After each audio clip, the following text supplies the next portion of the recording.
Janji happy, bila happy, hidup jadi sempurna.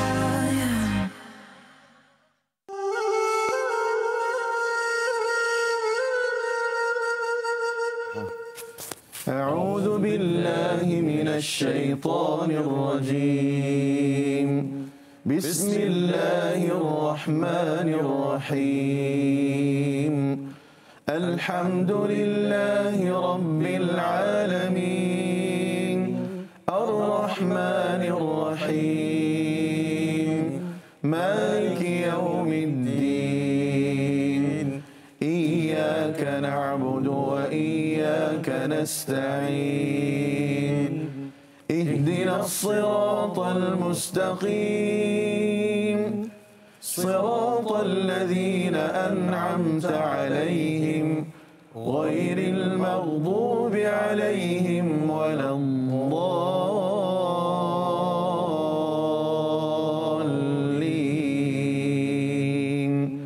آمين. بسم الله الرحمن الرحيم. ياسين والقرآن الحكيم. إنك لمن المرسلين على صراط مستقيم. تنزيل العزيز الرحيم. لتنذر قوما ما أنذر آباؤهم فهم غافلون. لقد حق القول على أكثرهم فهم لا يؤمنون. إنا جعلنا في أعناقهم أغلالا فهي إلى الأذقان فهم مقمحون. وجعلنا من بين أيديهم سدا ومن خلفهم سدا فأغشيناهم فهم لا يبصرون. وسواء عليهم أأنذرتهم أم لم تنذرهم لا يؤمنون. إنما تنذر من اتبع الذكر وخشي الرحمن بالغيب فبشره بمغفرة وأجر كريم. إنا نحن نحيي الموتى ونكتب ما قدموا وآثارهم وكل شيء أحصيناه في إمام مبين. واضرب لهم مثلا أصحاب القرية إذ جاءها المرسلون. إذ أرسلنا إليهم اثنين فكذبوهما فعززنا بثالث فقالوا إنا إليكم مرسلون. قالوا ما أنتم إلا بشر مثلنا وما أنزل الرحمن من شيء إن أنتم إلا تكذبون. قالوا ربنا يعلم إنا إليكم لمرسلون وما علينا إلا البلاغ المبين. قالوا إنا تطيرنا بكم لئن لم تنتهوا لنرجمنكم وليمسنكم منا عذاب أليم. قالوا طائركم معكم أئن ذكرتم بل أنتم قوم يسرفون وجاء من أقصى المدينة رجل يسعى قال يا قوم اتبعوا المرسلين اتبعوا من لا يسألكم أجرا وهم مهتدون وما لي لا أعبد الذي فطرني وإليه ترجعون أأتخذ من دونه آلهة إن يردني الرحمن بضر لا تغني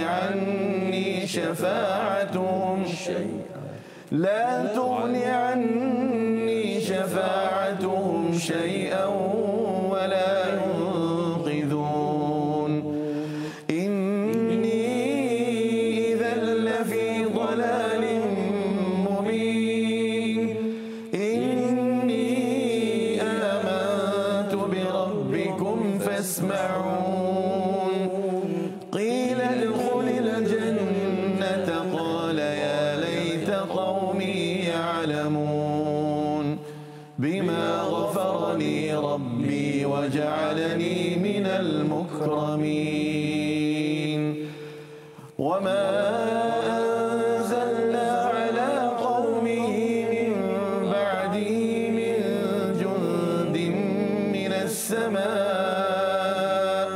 وما كنا منزلين إن كانت إلا صيحة واحدة فإذا هم خامدون يا حسرة على العباد ما يأتيهم من رسول إلا كانوا به يستهزئون ألم يروا كم أهلكنا قبلهم من القرون أنهم إليهم لا يرجعون وإن كل لما جميع لدينا محضرون وآية لهم الأرض الميتة أحييناها وأخرجنا منها حبا فمنه يأكلون وجعلنا فيها جنات من نخيل وأعناب وفجرنا فيها من العيون ليأكلوا من ثمره وما عملته أيديهم أفلا يشكرون سبحان الذي خلق الأزواج كلها مما تنبت الأرض ومن أنفسهم ومما لا يعلمون وآية لهم الليل نسلخ منه النهار فإذا هم مظلمون والشمس تجري لمستقر لها ذلك تقدير العزيز العليم والقمر قدرناه منازل حتى عاد كالعرجون القديم لا الشمس ينبغي لها أن تدرك القمر ولا الليل سابق النهار وكل في فلك يسبحون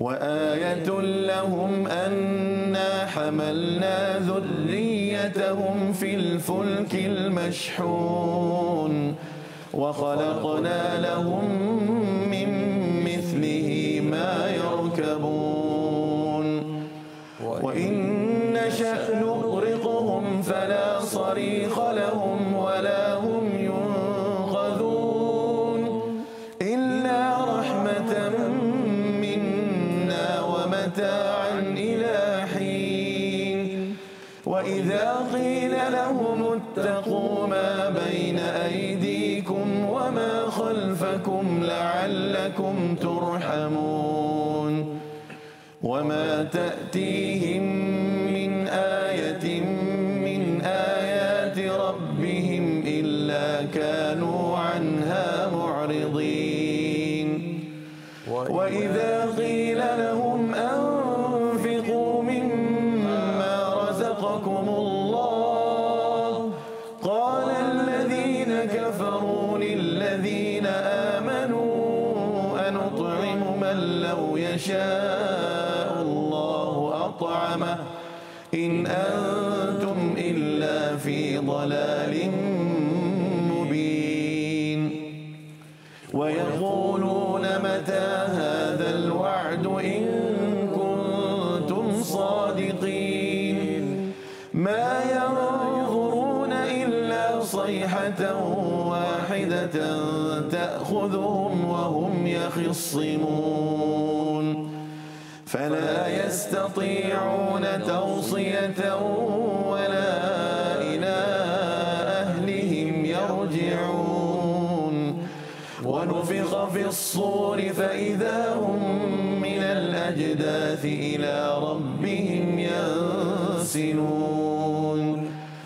قالوا يا ويلنا من بعثنا من مرقدنا هذا ما وعد الرحمن وصدق المرسلون إن كانت إلا صيحة واحدة فإذا هم جميع لدينا محضرون فاليوم لا تظلم نفس شيئا ولا تجزون إلا ما كنتم تعملون إن أصحاب الجنة اليوم في شغل فاكهون هم وأزواجهم في ظلال على الأرائك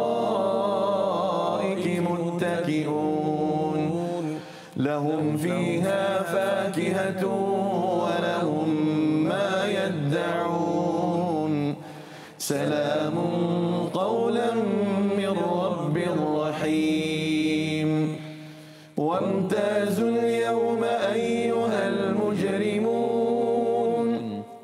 ألم أعهد إليكم يا بني آدم ألا تعبدوا الشيطان إنه لكم عدو مبين وأن اعبدوني هذا صراط مستقيم ولقد أضل منكم جبلا كثيرا أفلم تكونوا تعقلون هذه جهنم التي كنتم توعدون اصلوها اليوم بما كنتم تكفرون اليوم نختم على أفواههم وتكلمنا أيديهم وتشهد أرجلهم بما كانوا يكسبون ولو نشاء لطمسنا على أعينهم فاستبقوا الصراط فأنى يبصرون ولو نشاء لمسخناهم على مكانتهم فما استطاعوا مضيا ولا يرجعون ومن نعمره ننكسه في الخلق أفلا يعقلون وما علمناه الشعر وما ينبغي له إن هو إلا ذكر وقرآن مبين لينذر من كان حيا ويحق القول على الكافرين أولم يروا أنا خلقنا لهم مما بأيدينا أنعاما فهم لها مالكون وذللناها لهم فمنها ركوبهم ومنها يأكلون ولهم فيها منافع ومشارب أفلا يشكرون واتخذوا من دون الله آلهة لعلهم ينصرون لا يستطيعون نصرهم وهم لهم جند محضرون فلا يحزنك قولهم إنا نعلم ما يسرون وما يعلنون أولم ير الإنسان أنا خلقناه من نطفة فإذا هو خصيم مبين وضرب لنا مثلا ونسي خلقه قال من يحيي العظام وهي رميم قل يحييها الذي أنشأها أول مرة وهو بكل خلق عليم الذي جعل لكم من الشجر الأخضر نارا فإذا أنتم منه توقدون أوليس الذي خلق السماوات والأرض بقادر على أن يخلق مثلهم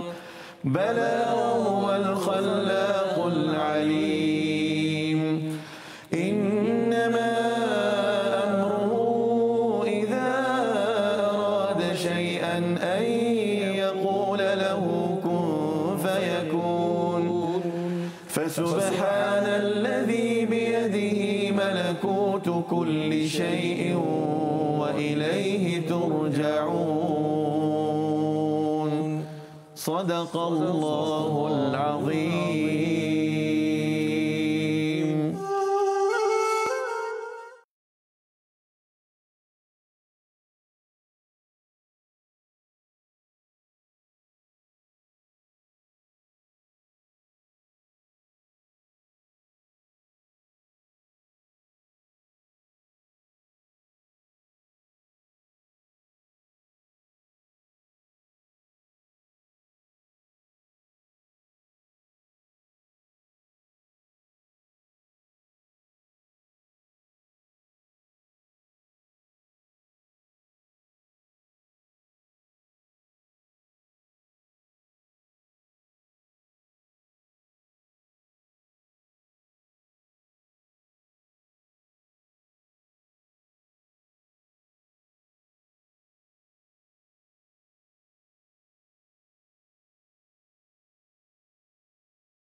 billahi minasyaitonir rajim. Bismillahirrahmanirrahim. Assalamualaikum warahmatullahi wabarakatuh.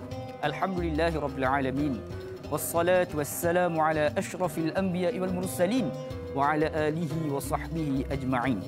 Allahumma iftah alaina hikmataka وانشر علينا من خزائن رحمتك يا أرحم الراحمين رب اشرح لي صدري ويسر لي أمري واحلل عقدة من لساني يفقهوا قولي اللهم فقهنا في الدين وعلمنا التأويل واهدنا إلى صراطك المستقيم صراط الذين أنعمت عليهم من النبيين والصديقين والشهداء والصالحين وحسن أولئك رفيقا يا أرحم الراحمين سبحانك لا علم لنا إلا ما علمتنا إنك أنت العليم الحكيم آمين يا رب العالمين. Apa khabar sidang penonton sekalian? Selamat pagi, sabahul khair, good morning diucapkan kepada sidang penonton setia rancangan soal jawab agama nombor 1 di Malaysia. Tak lain tak bukan, tanyalah Ustaz biar tahu, jangan keliru. Alhamdulillah. Pertama-tamanya sama-samalah kita panjatkan kesyukuran kita kepada Allah Subhanahu Wa Taala kerana dengan izinnya Allah Subhanahu Wa Taala masih lagi memberikan kesempatan buat kita bersama untuk terus hidup di atas muka bumi sebagai pinjaman daripadanya ini. Tak lain tak bukan salah satu tugas dan juga tanggungjawab kita adalah untuk memastikan diri kita bersedia untuk bertemu dengannya di akhirat kelak insya-Allah. Sidang penonton sekalian, bertemu lagi kita untuk edisi 24 November 2021 bersamaan 19 Rabiul Akhir 1443 Hijriah. Mudah-mudahan hari ini kita semua diberikan kemudahan di dalam setiap apa yang dipertanggungjawabkan dan juga tugasan di hidup kita, dan juga pada sidang penonton sekalian yang mana yang sedang mempersiapkan diri untuk ke tempat kerja, mungkin juga ada anak-anak yang akan ke sekolah, didoakan agar sekalian dipermudahkan urusan. Dan alhamdulillah, terima kasih kerana sedia dan juga setia untuk meluangkan sedikit masa bersama untuk sama-sama kita menambahkan ilmu, menerusi di dalam taman-taman syurga, menerusi rancangan Tanyalah Ustaz pada pagi ini insya-Allah. Sidang penonton sekalian, seperti biasa dalam rancangan Tanyalah Ustaz kita membawakan topik-topik yang cukup menarik untuk sama-sama kita teladani, sama-sama kita pelajari, dan insya-Allah pada pagi ini menerusi silibus fiqh kita akan sama-sama memasuki satu tajuk yang cukup penting bagi kita bersama, iaitu berkaitan dengan fiqh jihad. Jadi sedang betul sekalian, sudah semestinya banyak persoalan berkaitan dengan jihad. Apakah pengertian sebenar jihad? Itu semua kita akan jawab dan kita akan kupas pada pagi ini. Dan insya-Allah bagi menjawab persoalan dan juga setiap pertanyaan bersama dengan kita pada pagi ini, seorang ahli panel yang juga orang katakan sebagai ahli di dalam bidang berkaitan dengan fiqh jihad ini, iaitu bersama dengan kita yang berbahagia Lieutenant Colonel Dr. Muhammad Mazli Muhammad Aini kita. Assalamualaikum Doktor. Waalaikumsalam warahmatullahi taala wabarakatuh. Apa khabar Doktor? Sihat? Alhamdulillah, syukur. Alhamdulillah. Allah Subhanahu wa taala diberikan lagi kesihatan yang sempurna sampai ke TV3. Alhamdulillah. Alhamdulillah. Sidang tuan sekalian, doktor pun pada pagi ini sudah bersemangat. Ayuh sama-sama kita bersemangat untuk menuntut ilmu pada pagi ini. Insya-Allah, seperti biasa, ada sebarang persoalan yang ingin diajukan kepada kami, boleh untuk berhubung kami secara terus di talian 1800 881677 ataupun menerusi Facebook rasmi kami di Tanyalah Ustaz TV3 insya-Allah. Jadi sebagai permulaannya seperti biasa, doktor, kita nak tahu sebenarnya apakah yang dimaksudkan ataupun apakah pengertian sebenar perkataan jihad ni. Ramai orang beranggapan jihad ni hanya kepada peperangan, mengangkat pedang, mengangkat senjata sebagainya. Silakan doktor. Bismillahirrahmanirrahim. Alhamdulillahirabbil alamin. Wassalatu wassalamu ala asyrafil anbiya'i wal mursalin wa ala alihi wa sahbihi ajma'in. Terima kasih Da'i Luqman yang bersama-sama dengan saya pada pagi ini untuk membicarakan satu topik yang begitu hebat. Bila disebut saja jihad, orang nampak perang. Bila perang, orang nampak askar. Sebab itulah askar dipanggil pagi ini untuk bicarakan jihad menurut perspektif yang sebenar dengan apa yang dikehendaki oleh agama kita. Jadi tuan-tuan pendengar sekalian, kita tengok kepada taarif. Taarif jihad itu apa? Tengok kepada taarif baru kita boleh dapat mengetahui makna dia yang sebenar. Tengok dari sudut apa? Dari sudut bahasa. Okey, bahasa kita tengok. Jihad bermula daripada perkataan jahada. Maknanya apa dekat situ? Kalau kita lisanul Arab menyatakan bahawa maksudnya jihad itu adalah menghadapi kesusahan dan mengerahkan tenaga secara umum. Secara umum begitu. Sebut saja jihad, mesti ada kesungguhan, mesti ada kekuatan untuk menggapai sesuatu. Kalau tidak ada kekuatan itu, perkataan jihad tidak mungkin digunakan. Tuan-tuan sekalian yang dirahmati Allah Subhanahu wa taala. Sebab itu tuan-tuan sekalian, kalau kita lihat pendengar yang dirahmati Allah Subhanahu wa taala, dalam kitab Bada'i As-Sana'i, apa ditarifkan sebagai jihad? Apa kata dia? Adalah digunakan pada mengerah sepenuh kemampuan untuk berjihad pada jalan Allah. Maknanya kita memberikan sepenuh kekuatan kita yang ada ini untuk menuju kepada Allah Ta'ala, sama ada dengan nyawa, atau dengan harta, atau dengan lisan, atau apa-apa sahaja yang memerlukan kepada tenaga. Jadi kita dapat lihat dari sudut lughawinya, dari sudut bahasanya, jihad itu sendiri tidak hanya menjurus kepada pengorbanan nyawa. Dia tidak begitu. Jadi apa sahaja yang memerlukan kepada kekuatan tenaga, maka itu dinamakan jihad. Tuan-tuan yang dirahmati Allah Subhanahu wa taala, kita lihat pula dari sudut ini kita dapat tengok bahawa jihad dengan makna lughawi dapat diberikan kepada dua takrifan.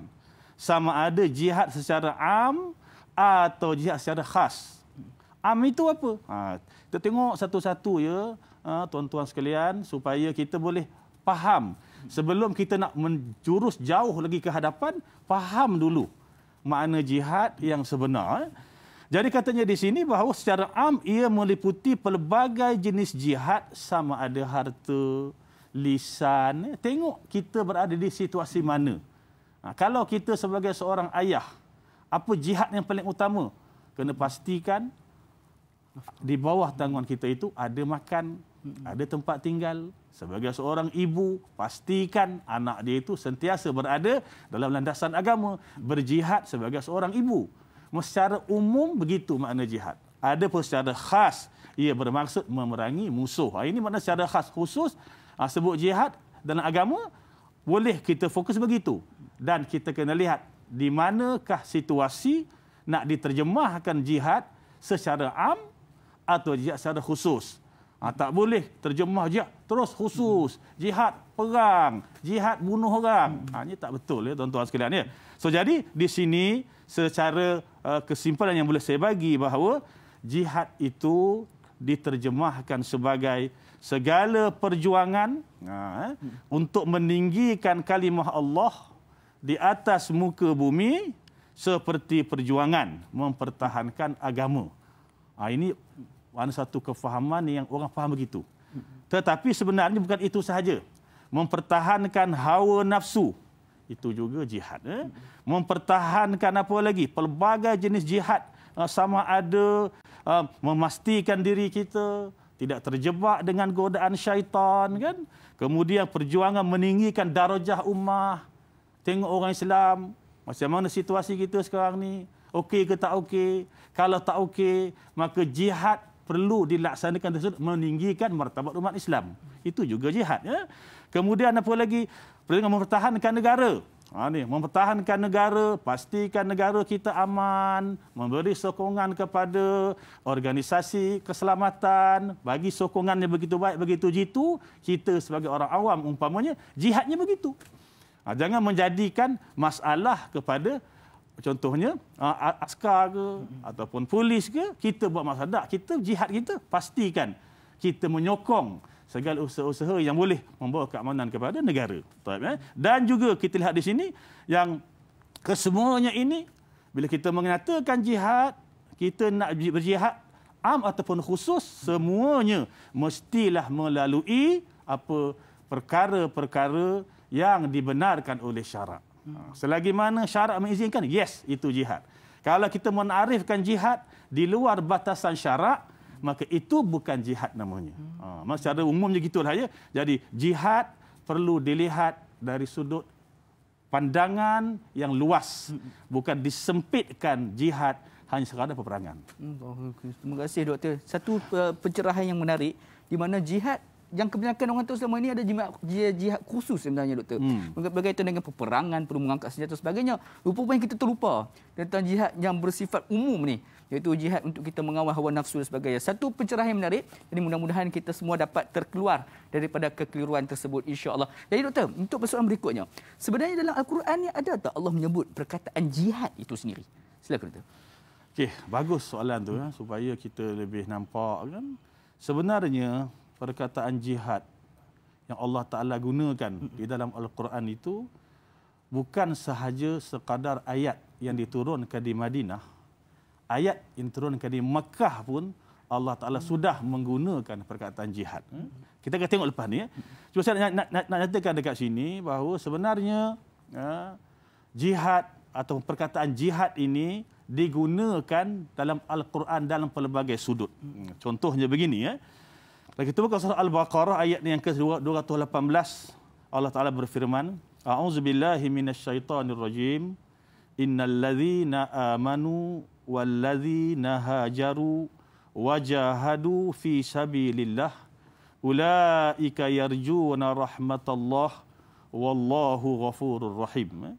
Sesungguhnya orang-orang yang beriman dan orang-orang yang berhijrah serta berjuang pada jalan Allah untuk menegakkan Islam, mereka itulah orang-orang yang mengharapkan rahmat Allah, dan ingatlah Allah Maha Pengampun lagi Maha Mengasihani. Allah Ta'ala sebut dekat sini orang yang beriman, berhijrah dan juga berjihad fi sabilillah. Jadi jelas kepada kita bahawa perkataan jihad memang ada di dalam Islam. Itu satu. Yang kedua, Allah Ta'ala menyatakan juga dalam surah Al-Baqarah ayat yang ke-190, apa kata Allah Ta'ala? A'udzubillahi minasyaitonirrajim wa qatilu fi sabilillahil ladzina yuqatilunakum wa la ta'tadu innallaha la yuhibbul mu'tadin. Wa qatilu, berperanglah kamu di jalan Allah. Alladzina yuqatilunakum, mereka yang memerangi kamu. Wala ta'tadu, dan janganlah kamu menceroboh, dengan erti kata jangan kamu memulakan peperangan, kerana sesungguhnya Allah Ta'ala tidak suka orang yang melampaui batas. Jadi kita lihat dua ayat ini nampak macam fokus itu jihad itu adalah pergi perang. Ini yang kita nampak pada ayat ini. Tetapi kalau kita lihat Allah Ta'ala dalam sudut yang lain, bila Allah Ta'ala cerita pasal perang, Allah Ta'ala menghendaki manusia berjihad pada jalan Allah. Kita tengok pula dalam surah yang lain, Allah Ta'ala menyatakan apa? Wa ma kanal mu'minun liyanfiru kaffah. Falaula nafara min kulli firqatin minhum ta'ifah. Nampak liyatafaqahu fid din wa liyunziru qaumahum idza raja'u ilaihim la'allahum yahzarun. Sini pendengar yang dirahmati Allah Subhanahu wa taala. Bila Allah Taala menceritakan perihal perang, dalam ayat ini ada sedikit kelainan.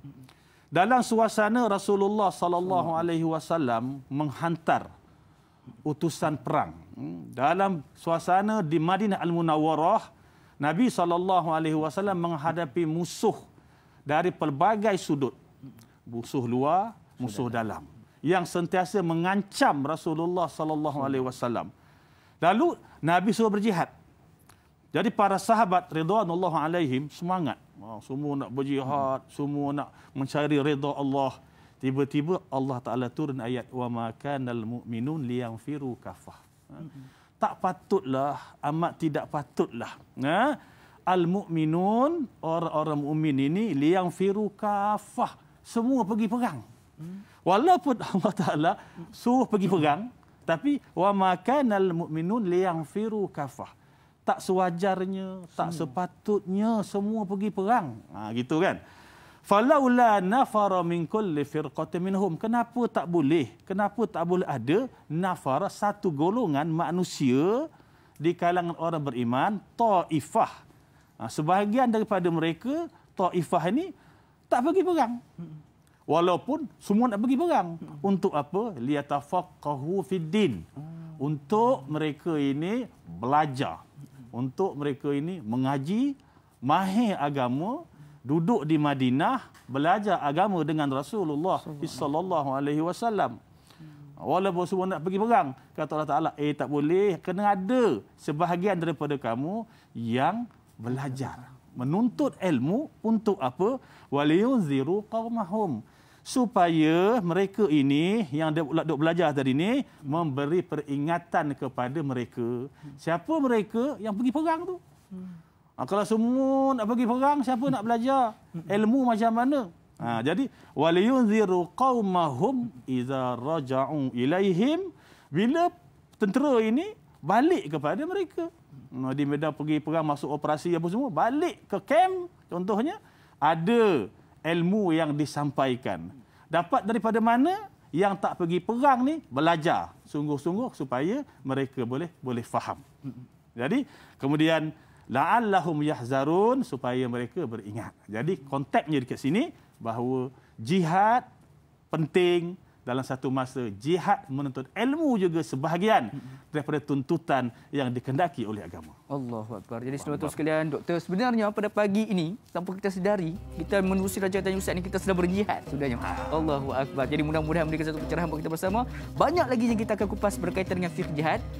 Kita nak berehat sebentar. Jangan ke mana-mana, teruskan kekal bersama kami rancangan Tanya Ustaz, biar tahu jangan keliru, kembali sebentar sahaja lagi insya-Allah.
Alhamdulillah, saudara sekalian, kembali kita bergabung pada pagi ini menerusi Taman-Taman Syurga dan rancangan Tanyalah Ustaz, biar tahu jangan keliru. Saudara sekalian, pada pagi ini kita membincangkan topik berkaitan dengan fiqh jihad. Sebenarnya kita semua pada saat ini sedang berjihad, mengawal hawa nafsu kita. Mungkin pada saat ini kita rasa mengantuk nak tidur.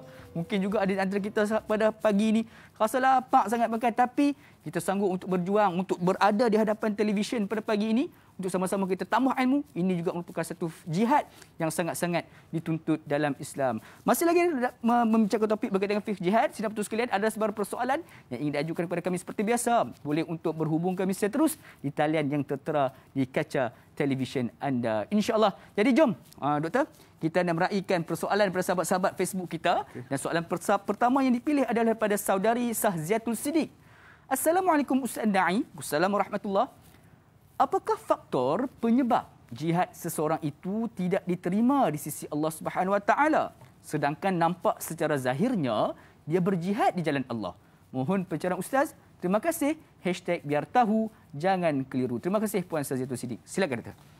Terima kasih kepada yang bertanya. Bagus soalan ni saya tengok. Saziatul Siddiq. Alhamdulillah ya. Jadi persoalannya dia cakap orang banyak berjihad, nak berjihad tetapi kadang-kadang jihad itu tidak diterima oleh Allah Subhanahu Wa Taala. Lebih-lebih lagi mati pun sudah. Mendai Luqman ya, mati sampai mati dia berjihad. Tiba-tiba Allah Taala tak terima. Jadi dia kembali kepada kita ni Allah Taala Maha mengetahui. Allah Taala tahu apa isi hati kita. Zahir nampak macam berjihad sebab itu pernah berlaku zaman Rasulullah sallallahu alaihi wasallam di kalangan para sahabat tentera Nabi sallallahu alaihi wasallam. Nabi boleh sebut ni syurga, ni ahli neraka. Walaupun digugur di pihak tentera Islam. Sebab apa? Hati manusia tidak tahu. Yang tahu Allah Subhanahu Wa Taala. Jadi tuan-tuan sekalian, bila dipertanyakan satu persoalan tentang apakah penyebab faktor jihad tidak diterima oleh Allah Ta'ala? Banyak faktor. Yang pertama, yang paling mudah kita nak ceritanya, hati dia. Dia perlu bertanya kepada hati dia berjihad untuk apa? Adakah berjihad untuk mencari redha Allah Subhanahu Wa Ta'ala? Itu prasyarat. Prasyarat untuk apa tu? Jihad kita diterima. Masuk jihad diterima itu kita nak tengok apakah implikasi, apakah balasan yang Allah Ta'ala terima, yang Allah Ta'ala beri kepada mereka. Jadi kalau misalnya kata jihadnya diterima oleh Allah Ta'ala, balasannya syurga. Kalau jihad tidak diterima oleh Allah Ta'ala, balasannya sudah pasti neraka. Jadi pertama sekalinya kalau kita nak tengok apakah prasyarat jihad itu diterima oleh Allah Subhanahu Wa Taala, yang pertama tadi yang saya sebut, ikhlas kepada Allah. Tidak ada niat yang lain, semata-mata kalau dia menang untuk Islam, kalau dia kalah pun untuk Islam. Begitu kan? Jadi yang kedua, kalau situasi, kalau kita nak membahaskan jihad dari sudut khas yang kita bincang di awal tadi, ketika mana fenomena dia berada di medan perang, maka dia tidak melarikan diri daripada peperangan. At-tawalli yaumuz zahfi itu adalah dosa besar. Antara dosa besar yang telah ditetapkan oleh Rasulullah sallallahu alaihi wasallam. Jadi kalau misalnya kata di tengah nak melarikan diri daripada medan perang, tiba-tiba dia mati terbunuh. Maka Allah Akbar kan, dari Luqman, mati dah. Tiba-tiba mati dalam keadaan melakukan dosa besar. 7 dosa besar, yang satunya adalah lari daripada medan perang. Ini kita kena hati-hati ya. Kemudian faktor yang jihad ataupun Allah Ta'ala tak terima dia sebagai para pejuang itu, apabila dia berjihad, umpamanya dia melakukan mawani' apa dia? Mawani' asy-syahadah. Maknanya dia melakukan perkara-perkara yang menegah dia, melarang dia daripada dapat syahadah. Contohnya apa?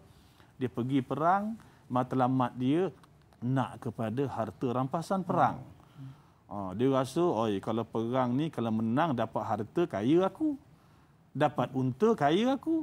Dapat pula tahunan perang, wanita, dia dapat hamba wanita aku. Jadi, dia masuk peperangan itu, niat dia sudah tidak betul.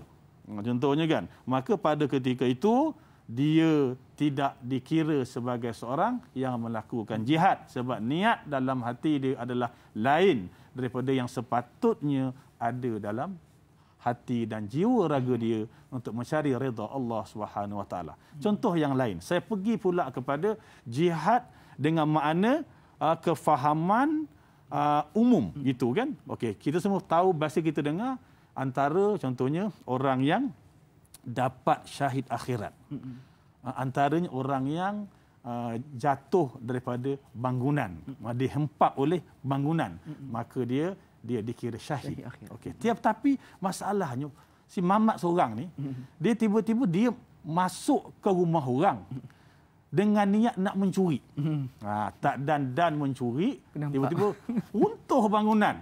Zahirnya, oh syahid akhirat dia ni, gitu kan. Tetapi hakikatnya dia masuk tu kerana mencuri, maka tidak dikira ianya sebagai seorang syahid. Contohnya wanita-wanita yang meninggal kerana bersalin. Contohnya kalau bersalin, mati syahid, mulia mati dia kerana berusaha berjihad melahirkan seorang manusia. Ia bukan benda yang mudah, tuan-tuan, puan-puan yang dirahmati Allah Subhanahu Wa Taala. Tanyalah kaum-kaum wanita yang sedang bersama-sama dengan kita pada pagi ini macam mana seksa periknya bersalin. Sebab itu wanita-wanita muslimah yang meninggal dunia kerana bersalin dikira syahid. Maka dia tidak menjadi syahid kalau misalnya kata dia melahirkan, dalam proses melahirkan anak zina. Memang dia berzina dan tidak pernah menyesal, tiba-tiba meninggal dunia kerana melahirkan anak. Melahirkan anak asalnya syahid, syahid akhiratnya, tetapi oleh kerana meninggal dunia kerana melahirkan anak zina, maka syahidnya ternafi. Jadi penyebab kepada Allah Taala tidak terima syahid ini bergantung kepada situasi kita, apa niat kita, apa tujuan kita. Kalau tujuan kita semata-mata kerana Allah, insya-Allah Allah Taala bagi title syahid kepada kita. Kalau tidak dalam peperangan, kita diberi title syahid akhirat, kita tetap juga mendapat syahid walaupun tidak perlu kepada peperangan. Allahu akbar. Jadi sebenarnya banyak rupanya penyebab-penyebab yang membatalkan jihad seseorang tersebut. Jadi mudah-mudahan kita sama-sama refleksi diri kita. Mudah-mudahan apa yang kita lakukan pada pagi ini, dan kita pun berjihad menuntut ilmu ni, pastikan ikhlaskan niat kita dalam menuntut ilmu. InsyaAllah Allah berikan kepada kita pahala jihad tersebut. InsyaAllah. Jadi doktor, sebelum sekalian kita nak meraihkan pemanggil kita di talian pada saat ini. Pemanggil setia kita tak lain tak bukan Tuan Haji Omar Abdul Majid kita. Assalamualaikum Tuan Haji Omar. Waalaikumsalam warahmatullahi wabarakatuh. Dai Luqman dan Tuan ya. Ya, saya Omar bin Abdul Majid dari Felda Cini, Timur 3, Pekan Fahang. Assalamualaikum Tuan dan Dai. Waalaikumsalam warahmatullahi wabarakatuh. Apa khabar Tuan Haji Omar kita pagi ini? Alhamdulillah, saya sehat. Dai dan Tuan sehat ya. Alhamdulillah seperti biasa. Silakan Tuan Haji Omar pagi ini soalan, insya-Allah. Ya, begini Tuan ya. Tuan, seperti Tuan dah jelaskan dengan panjang lebar mengenai jihad tadi ya. Soalan saya Tuan, adakah di segi apa yang dikatakan istilah di segi spesifikasi yang lain di segi jihad ini, ataupun istilah yang selain daripada apa yang dikatakan jihad ini, ada ke spesifikasi yang lain? Payah saya nak menyebut pagi ini. Geliat lidah saya menyebutnya. Jadi itu soalan saya Tuan dan Dai. Terima kasih banyak Tuan dan Dai. Assalamualaikum. Assalamualaikum. Seperti biasa, Tuan Haji Omar kita memberikan soalan cukup berkualiti. Terima kasih. Tapi sebelum tu doktor, kita nak menjawab soalan, kita berhenti berehat sebentar. Jadi sebetulnya sekalian nak tahu apakah jawapannya, jangan ke mana-mana, teruskan kekal bersama kami. Tanya Ustaz, biar tahu, jangan keliru. InsyaAllah.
Alhamdulillah sudah betul sekalian, kembali kita bersama dan rancangan Tanya Ustaz biar tahu jangan keliru. Alhamdulillah, terima kasih kerana kekal setia bersama kami pada pagi ini untuk sama-sama kita mempelajari satu ilmu fiqh berkaitan dengan fiqh jihad. Jadi pada sidang betul sekalian, sahabat-sahabat serumpun kita yang pada saat ini sedang menyaksikan menerusi live Facebook kita, seperti biasa jangan lupa untuk kita laksanakan satu tanggungjawab kita untuk kita sebar luaskan ilmu kita dapat pada pagi ini dengan melaksanakan satu tugasan yang cukup mudah, hanya dengan kita menekan butang kongsi. InsyaAllah kita sudah pun menyebar luaskan ilmu yang kita dapat pada pagi ini kepada orang-orang yang terdekat dengan kita, insyaAllah. Jadi sahabat sekalian, ada 9 soalan yang ingin diajukan kepada kita berkaitan dengan fiqh jihad. Boleh untuk berhubung dengan kami di talian yang tertera di kaca televisyen anda, InsyaAllah. Jadi sebelum kita berhenti berehat sebentar tadi, Doktor, kita menerima persoalan daripada Tuan Haji Omar kita berkaitan dengan di antara spesifikasi istilah jihad ni. Selain daripada jihad, tadi kita kata jihad berkaitan dengan jihad peperangan, jihad ilmu, ada tak lagi bentuk-bentuk jihad yang lain ni? Doktor, silakan. Okay, terima kasih kepada Tuan Haji Omar, pelanggan setia kita lah. Saya masuk TV3 sebelum ni pun, dia tak miss juga telefon. Saya ingat nama dia tu, saya ingat. So jadi, bila Tuan Haji Omar bertanya berkenaan dengan klasifikasi jihad, saya teringatlah dalam satu kitab yang saya baca, kitab Ibnul Qayyim dalam kitab Zadul Ma'ad. Ibnul Qayyim menyebut bahawa bila disebut nak diklasifikasikan jihad ini, maka dia membahagikan jihad kepada empat perkara. Yang pertama kata Ibnul Qayyim, yang pertama jihad melawan hawa nafsu. Maknanya dekat sini jihad melawan hawa nafsu, dia berjihad dengan sungguh-sungguhnya mempelajari agama untuk melawan hawa nafsu. Bila dia dah dapat ilmu itu, maka dia mengamalkan ilmu itu. Dia mengamalkan ilmu itu, kemudian dah beramal, dia berdakwah untuk menyampaikan ilmu yang dia dapat. Kemudian dia berdakwah sungguh-sungguh dengan kesungguhan yang dia buat itu, maka sudah pasti dia menerima tribulasi. Dengan tribulasi itu juga dia bersemangat untuk berjihad, maka keempat benda ini kata Ibnul Qayyim, dia terjemahkan sebagai jihad melawan hawa nafsu, jihad mendapatkan ilmu, mengamalkan ilmu, berdakwah dan bersedia menerima tribulasi. Itu satu. Yang kedua kata Ibnul Qayyim, jihad melawan syaitan. Maksudnya syaitan ini sentiasa mengajak manusia ke arah kejahatan, mendatangkan syubhat-syubhat kepada manusia supaya nampak agama itu macam benda yang pelik, contohnya kan. Maka dia berjihad bersungguh-sungguh melawan syaitan juga kata Ibnul Qayyim adalah sebahagian daripada klasifikasi kita nak kata kita berjihad. Okey. Yang ketiga kata dia jihad melawan bid'ah. Jihad melawan perkara-perkara yang penyelenggaraan intelektual. Maka bid'ah-bid'ah yang ada dalam masyarakat. Contoh kalau zaman-zaman dahulu kan fahaman-fahaman Mu'tazilah, fahaman Murji'ah, zaman Khawarij, Qadiani umpamanya. Ini merupakan satu kefahaman bid'ah dalam penyelewengan kefahaman manusia. Maka dia berusaha. Ada pula kita di Malaysia umpamanya fahaman, contoh satu ketika dulu kan, fahaman Ayah Pin, fahaman Haji Kahar Rasul Melayu. Begitu sekali, Melayu Rasul kan. So jadi ini merupakan jihad yang perlu untuk kita lawan perkara-perkara bid'ah ini supaya ianya tidak mudah masuk ke dalam masyarakat. Itu juga jihad kata Ibnul Qayyim.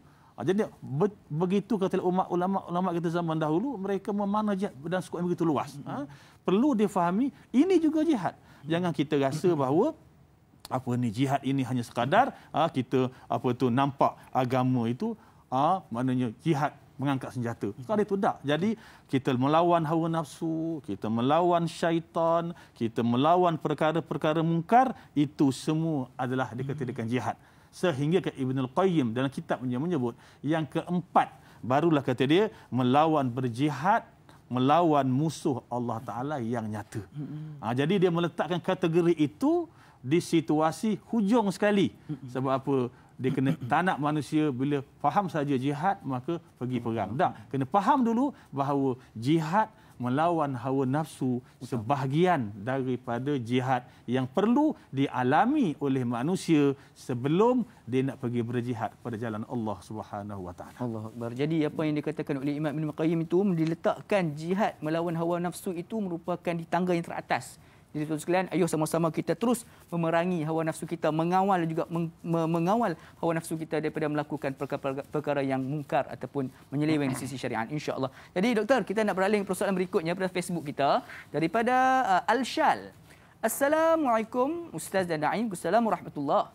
Apakah perbezaan di antara jihad dan pengganas? Mohon Ustaz kongsikan. Jazakumullah khairan katsira. #biar tahu jangan keliru. Satu persoalan yang menarik. Sebab pada hari ini timbul satu fenomena Islamofobia di kalangan orang Islam itu sendiri. Bagi mereka, kalau dah masuk Islam ni kita kena berperang dan sebagainya. Adakah pandangan ini menyeleweng, doktor? Silakan. Okey, terima kasih kepada yang bertanya ya. Dia minta kita bezakan antara jihad dan pengganas. Kenapa tiba-tiba dua istilah ini menjadi sinonim? Bila orang nampak jihad, maka seolah-olah itulah pengganas. Kita dah tengok di awal tadi kan, kita telah menakrifkan jihad. Apa dia jihad? Kita takrifkan menunjukkan kepadanya satu perjuangan suci untuk menegakkan kalimah Allah. Sama ada berperang ke, ataupun lawan hawa nafsu ke, atau menuntut ilmu ke, itu semua jihad. Jadi itu jihad suci sangat jihad ini sebenarnya. Tetapi kita tak ada momokkan. Bila saja sebut saja pengganas itu jihad. Kalau kita nak terjemahkan dalam bahasa Melayunya lah, apa dia pengganas, apa dia jihad. Pengganas nak terjemah dalam bahasa Melayu sebagai at-tatarruf. Pengganas, at-tatarruf ataupun mujrim, penjenayah, pengganas. Satu istilah begitu berbeza dengan jihad dan juga tatarruf. Perbezaan dari sudut mana pun sudah ketara. Jadi bila kita menyamakan antara jihad, perjuangan suci ini, dengan keganasan, maka satu kesalahan. Sebab sebut pengganas, dia akan buat apa sahaja. Dia bunuh orang, dia rogol orang, dia buat perkara-perkara yang tidak baik, yang bertentangan dengan naluri manusia, itu pengganas. Tak ada kena-mengena dengan jihad. Jadi kalau kita meletakkan jihad sama macam pengganas, ataupun tak dapat nak beza, inilah satu sikap ataupun hasil daripada penjajahan pemikiran yang akhirnya orang nampak orang berjihad dituduh pengganas. Contohnya apa yang berlaku di bumi Palestin. Contohnya kan, orang masyarakat Palestin, rakyat Palestin yang mempertahankan negara dia daripada dicerobohi oleh Zionis laknatullah, tiba-tiba para pejuang dituduh sebagai pengganas. 2-3 hari lepas saya dengar satu statement daripada Britain sendiri kan, menyatakan bahawa mengkualifikasikan Hamas umpamanya sebagai tuduhan pengganas. Tak betul. Sebab dia mempertahankan negara. Tapi oleh kerana nampak gaya dia tu, dengan semangat dia tu, puak-puak ni takut dengan dia, dia pun kata, oh ni pengganas, istiar pengganas. Sebenarnya dia adalah orang yang paling suci, berjihad mempertahankan negara. Jadi oleh kerana itu, tuan-tuan pendengar sekalian, bila kita dah dicampur adukkan kefahaman begitu, maka timbullah adakah jihad itu tergolong juga dalam golongan disebut sebagai pengganas. Jadi tak kena. Jadi jihad ada makna ni tertentu dan tatarruf ataupun mujrim itu ada istilah tertentu dan dia ada cara-cara yang amat berbeza. Jangan sama sekali menyamakan dua benda ini sebab jihad adalah perjuangan yang suci sedangkan pengganas perjuangan yang sama sekali lari daripada apa yang dikehendaki oleh agama. InsyaAllah. Jadi saudara sekalian, kita perlu membezakan di antara jihad dan juga tatarruf ataupun golongan mujrim ini. InsyaAllah mudah-mudahan memberikan pencerahan untuk kita bersama berkaitan dengan perbezaan tersebut. Jadi doktor, kita ada pemanggil setia kita juga. Seorang lagi pemanggil setia kita. Tuan Ismail Mak Isa kita. Assalamualaikum Tuan Ismail. Waalaikumsalam warahmatullahi wabarakatuh. Apa khabar Tuan Ismail kita? Alhamdulillah sihat. Alhamdulillah. Silakan soalan pagi ini insyaAllah. Okey, soalan. Assalamualaikum Tuan. Okey, soalan saya pagi ini tanya Tuan. Bagaimanakah para sahabat-sahabat Nabi berjihad bagi menegakkan Islam yang sebenar-benarnya seperti berdakwah dan seumpamanya? Itu je soalan saya. Terima kasih. Sama-sama. Assalamualaikum warahmatullahi wabarakatuh. Assalamualaikum warahmatullahi wabarakatuh. Terima kasih Tuan Ismail kita atas persoalan berkaitan dengan bagaimana cara para sahabat Nabi berjihad di dalam menegakkan Islam ni. Silakan doktor. Okey, jadi kita lihat kepada soalan nak lihat macam mana sahabat Nabi berjihad, begitu. Betul. Jadi kalau kita lihat, kita kena tengok situasi semasa ya. Rasulullah SAW bersama dengan para sahabat sama ada di Mekah ataupun di Madinah. Okey. Di Mekah Nabi bersama dengan para sahabat dan Nabi juga berjihad. Dan Nabi ketika mana di Madinah, Nabi juga dengan sahabat dan Nabi juga berjihad. Saya sebut di awal tadi bahawa ayat jihad bukan sekadar turun di Madinah tetapi juga turun di Mekah. Tuan-tuan kalau lihat surah Ankabut dan surah Furqan, dua surah ini ada membicarakan jihad. Tetapi ayat ini diturunkan di Mekah. Sebelum peristiwa hijrah. Sebelum peristiwa hijrah. Telah ada ayat berkenaan dengan jihad. Kita akan tengok nanti. Ya. Jadi jihad para sahabat Nabi SAW, Nabi semasa di Mekah, bagaimana dia berjihad dengan para sahabat? Dia berjihad dengan para sahabat pada ketika itu berdasarkan penghujahan. Maka berhadapan dengan pimpinan Quraisy, dengan berbagai jahiliah yang berada di hadapan mata, maka dia berjihad dan kabira yang disebut dalam Al-Quran itu ada berhujah bagaimana nak menafikan akan atau nak berhadapan dengan orang-orang musyrik. Nabi tak arah para sahabat angkat senjata berjihad, tetapi berjihad di Makkah mematahkan hujah berdasarkan kepada dalil. Bagi tahu Al-Quran sebut begini. Tak boleh terima. Okey, tunjuk dalil akli. Kamu lihat matahari, lihat bulan. Inilah Allah Taala yang menjadikan manusia. Maka jihad para sahabat di Makkah ada berhujah. Tak timbul, walaupun ada ayat-ayat itu sebut di awal tadi bahawa jihad perlu difahami dengan bentuk yang lebih luas. Jadi jihad di Makkah para sahabat Nabi berhujah. Menyatakan kebenaran berdasarkan kepada dalil yang boleh mereka lihat. Maka kadang-kadang mereka terbunuh, maka syahid dunia akhirat, kan di situ berlaku. Kemudian bila para sahabat Nabi SAW sampai di Madinah, maka di Madinah juga ada ayat jihad. Tapi bagaimana perlu difahami, jihad di Madinah adalah ketika itu Rasulullah SAW berhadapan dengan musuh daripada luar yang mengancam keselamatan negara Madinah. Maka jihad difahami di Madinah pada ketika itu adalah jihad para sahabat angkat senjata lawan musuh. Kenapa? Mempertahankan negara, mempertahankan Rasulullah SAW. Jadi dua situasi yang berbeza. Maka jihad para sahabat tengok di mana kedudukan mereka. Kalau mereka dalam kedudukan contohnya berada di Mekah, maka pada ketika itu hujah dengan dalil dengan mulut dia sendiri. Di Madinah maka jihad para sahabat angkat senjata kerana mempertahankan Islam, kerana Islam diancam di Madinah dan Islam pada ketika itu sudah ada kekuatan untuk melawan musuh Allah Taala.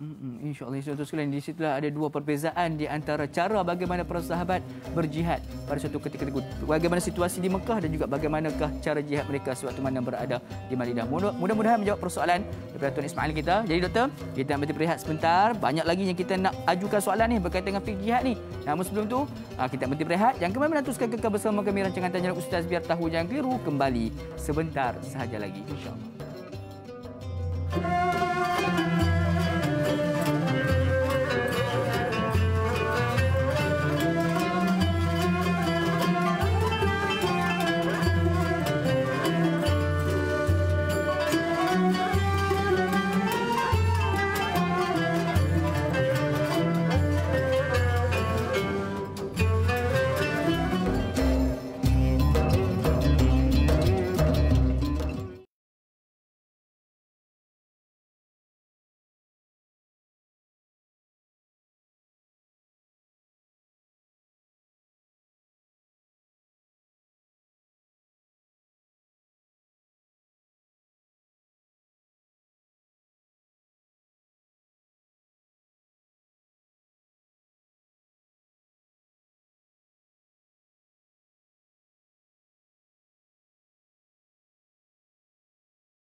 Alhamdulillah, saudara sekalian, kembali kita bersama-sama di dalam Taman-Taman Syurga pada pagi ini. Mesti rancangan Tanyalah Ustaz, biar tahu, jangan keliru. Mudah-mudahan pertemuan kita pada pagi ini di dalam Raudhah ataupun Taman-Taman Syurga, mesti rancangan Tanyalah Ustaz ini menjadi perintis dan juga pemula agar kita semua dapat bersama-sama berada di dalam Taman Syurga yang kekal abadi di akhirat kelak. Amin ya rabbal alamin. Masih lagi membicarakan topik berkaitan dengan fiqh jihad. Ayo sama-sama kita semarakkan semangat jihad kita, terutamanya di dalam jihad melawan hawa nafsu dan juga jihad di dalam menuntut ilmu, insya-Allah. Ada persoalan yang ingin diajukan kepada kami, berhubunglah kami dengan kami menerusi nombor yang tertera di kaca televisyen anda, insya-Allah. Jadi jom doktor, kita nak raikan persoalan berikutnya daripada Ibu Rahimah Saud.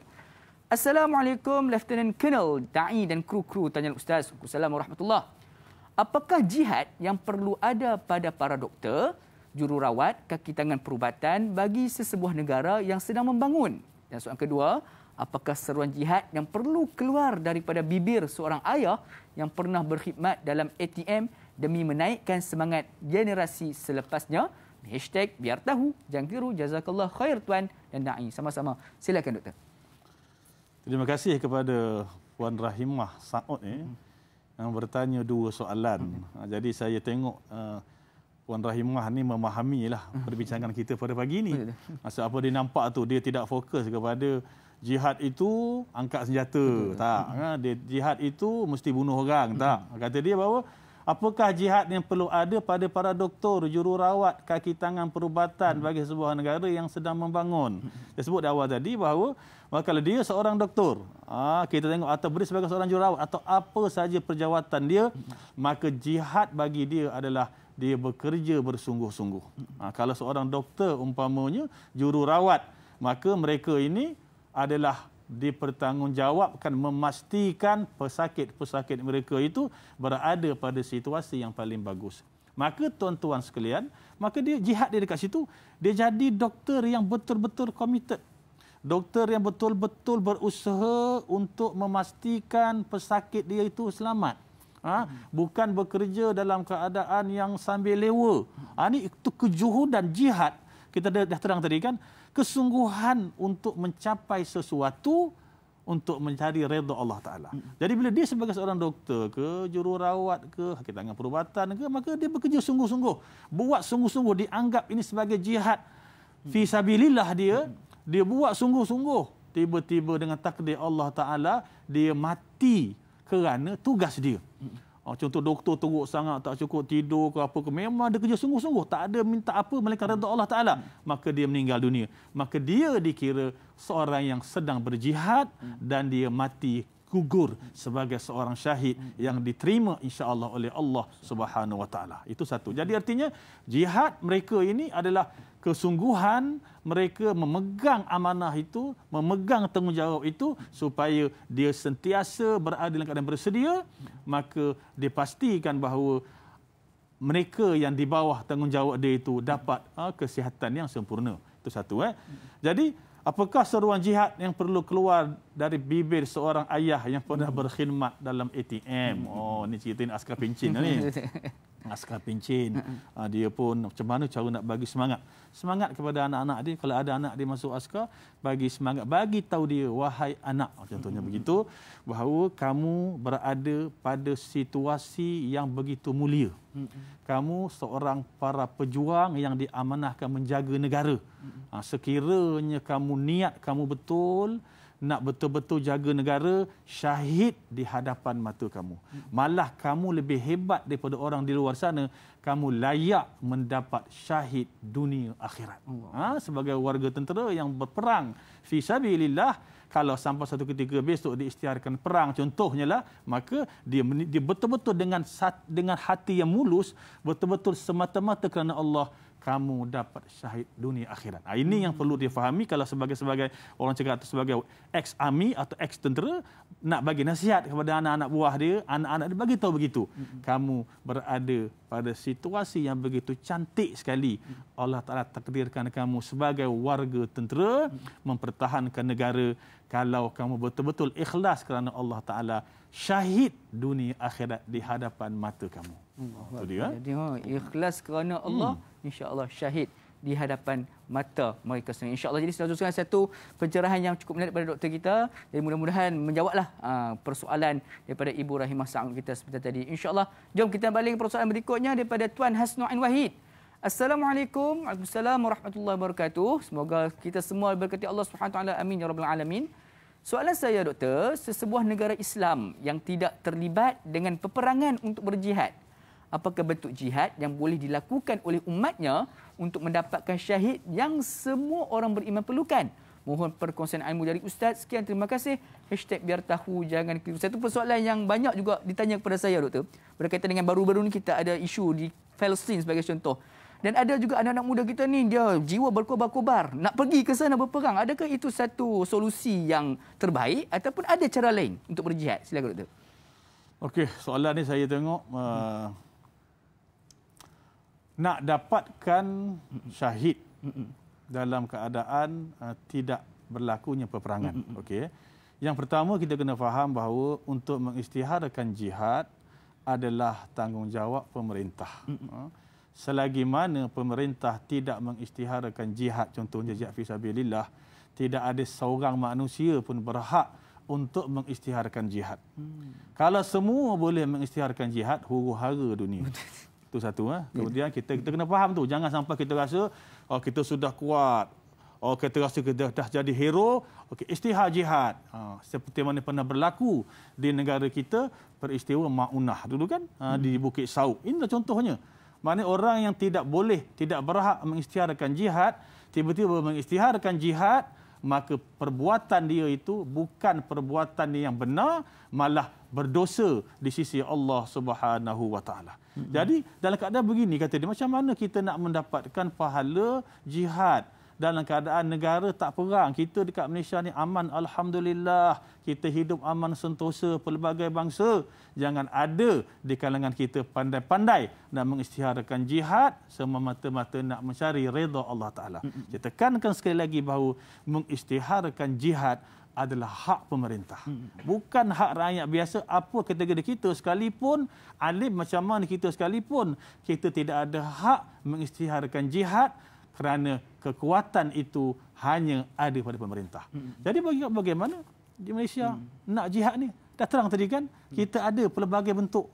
Kita melakukan jihad am umpamanya kan. Kita berusaha, kita berada di situasi mana. Kalau kita tadi sebagai seorang ayah atau sebagai seorang pensyarah, maka dia buat usaha, dia bersungguh-sungguh kerana Allah Subhanahu Wa Taala. Di situlah kategori jihad yang kita kena faham. Sebab jihad, tuan-tuan sekalian yang dirahmati Allah Taala, perlu dilihat bukan sekadar kepada tekstual. Kena juga dilihat kepada kontekstual. Contohnya kita tengok, seperti dah terang tadi kan, bila teks ayat menyatakan jihad, maka kalau Rasulullah SAW jihad di Mekah macam mana? Kita dah terang tadi. Memang ayat jihad kontekstualnya macam mana? Kalau kita di Malaysia contohnya, kita memahami ayat jihad, Allah Ta'ala suruh berjihad perjalanan Allah Ta'ala, maka itu teks.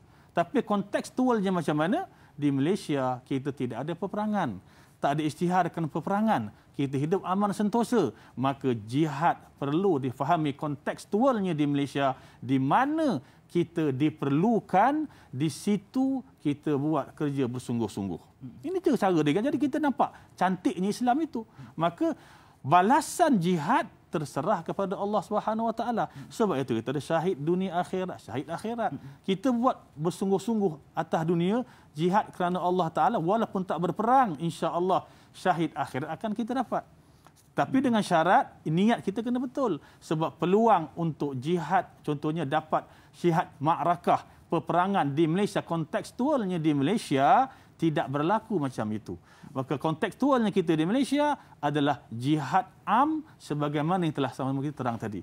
Mungkin satu ketika besok, contohnya kalau berlaku peperangan, maka pada ketika itu bukan sekadar warga tentera yang kena berperang, malah rakyat awam pun, bila negara kita diserang, kewajipan mempertahankan negara menjadi fardu ain. Sekarang yes, kami warga tentera menunaikan tugasan sebagai fardu kifayah. Jadi orang-orang awam boleh hidup aman sentosa. Tapi kalau berlaku peperangan besok, contohnya lah negara kita diserang umpamanya, maka kewajipan berperang itu bukan hanya sekadar kepada kami yang beruniform. Kewajipan berperang sudah menjadi fardu ain, seluruh warga rakyat wajib mempertahankan negara. Ini tak berlaku. Yang berlaku sekarang ini bagi saya, kita lihat bahawa jihad perlu difahami secara kontekstual, di mana keperluan kita, di situ kita berada. Buat kerja bersungguh-sungguh, insya-Allah pahala Allah Taala akan bagi. Allahu Akbar. Jadi betul sekali, mudah-mudahan kita semua jelas berkaitan dengan konsep jihad yang sebenarnya. Kadang-kadang kita itulah terlalu semangat berkobar-kobar tu, ingat nak berperang saja kan doktor. Itu masalah kita juga tu. Jadi mudah-mudahan kita terkeluar daripada kekeliruan tersebut, insya-Allah. Jadi doktor, satu persoalan.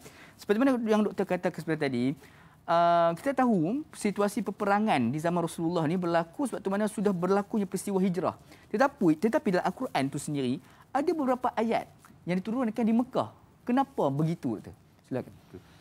Sebab di awal tadi bahawa kenapa berlaku macam itu, kembali kepada kefahaman jihad.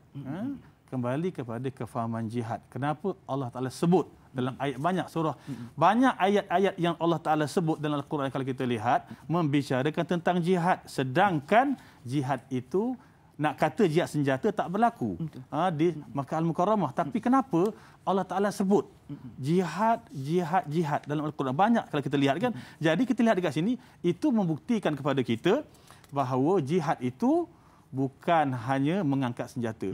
Sebab itu Allah Ta'ala sebut dalam Al-Quran ni banyak kalau kita lihat. Contohnya saya bawa di sini surah Al-Ankabut. Al-Ankabut ayat yang ke-6. Allah Ta'ala sebut wa man jahada fa innama yujahidu li nafsihi innallaha laghaniyun 'anil alamin. Kata Allah Ta'ala apa? Dan sesiapa yang berjihad, nampak, menegakkan Islam, wa man jahada fa innama yujahidu li nafsihi, maka dia berjihad untuk dirinya. Sesungguhnya Allah Taala itu Maha Kaya. 2 kali Allah Taala sebut perkataan jihad. Wa man jahada, kemudian yujahidu. Nampak? Jadi ayat ini tuan-tuan sekalian, ayat surah Makkiyah, diturunkan di Mekah, Al-Ankabut. Contohnya begitu. Tetapi kenapa Allah Taala sebut juga perkataan itu? Jadi kalau kita lihat di sini, Ibnu Katsir menyatakan bahawa maksud ayat ini adalah sesiapa yang beramal soleh.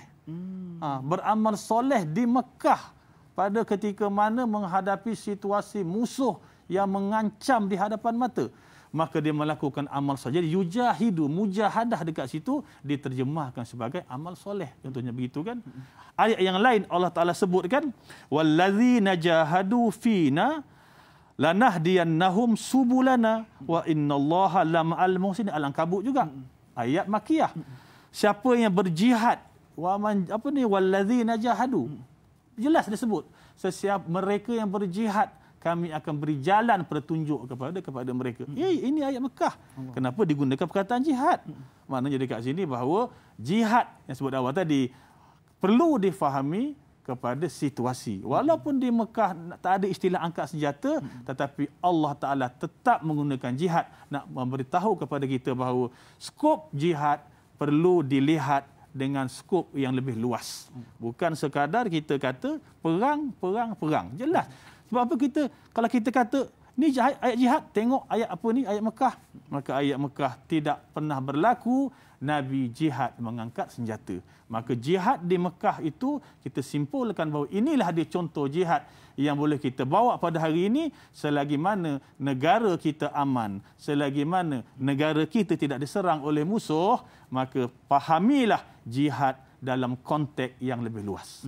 InsyaAllah itu sekalian. Itu adalah yang dikatakan oleh yang bagi doktor sebentar tadi. Sebenarnya doktor jelas menunjukkan kepada kita sebenarnya melakukan amal soleh di saat mana kita ni dihimpit oleh musuh-musuh ini juga merupakan satu jihad. Jadi insya-Allah ayo sama-sama kita semaikan semangat jihad yang sebenar-benarnya dalam diri kita bersama. Jadi saudara sekalian, doktor, kita sebenarnya nak melabuhkan tirai terlebih dahulu di TV3. Ayo sama-sama kita langsungkan lagi pengajian kita di TV9 sebentar saja lagi insya-Allah. Tanyalah ustaz biar tahu, jangan keliru, berjeda sebentar, kembali sebentar saja lagi insya-Allah.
Alhamdulillah, saudara sekalian, kembali kita bersama-sama di rancangan Tanyalah Ustaz, biar tahu jangan keliru, menerusi TV9 dekat di hati. Alhamdulillah, terima kasih kerana masih lagi kekal setia bersama kami rancangan Tanyalah Ustaz, biar tahu jangan keliru. Mudah-mudahan pertemuan kita pada pagi ini mengundang 1001 rahmat dan keberkatan daripada Allah Subhanahu Wa Taala, insya-Allah.